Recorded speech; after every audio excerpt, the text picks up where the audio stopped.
This is Career Search 1, Day 72, and you might want to take a little bit of time to share your cartoons if you haven't already done so yesterday. I think it's interesting to see what people think is going to be a huge risk or a huge benefit to the different transitions.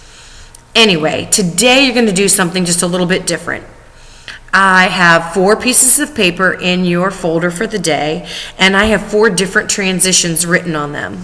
What you're going to do is each person in the class is going to get a paper, and you can have, 2 or 3 minutes to write down everything that you can think of, the pros and the cons, the goods and the bads about making that transition.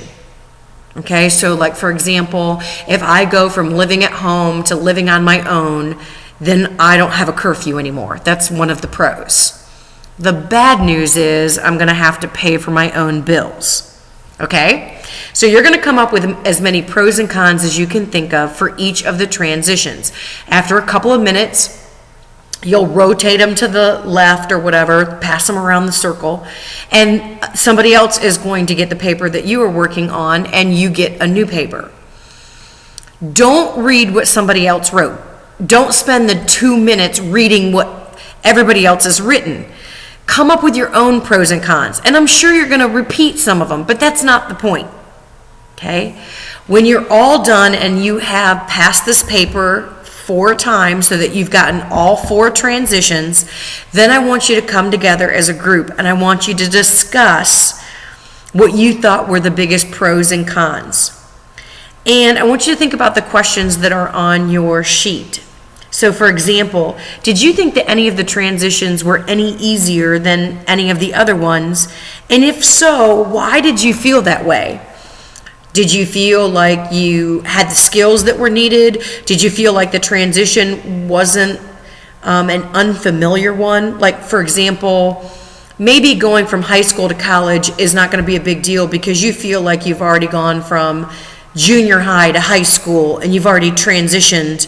So you feel pretty self-efficacious about being able to make that transition.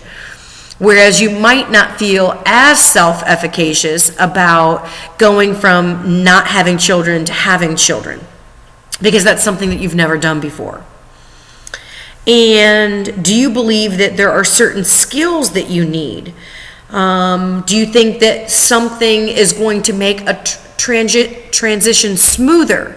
So, and some of the things that I ask you to think about are, does it have anything to do with finances?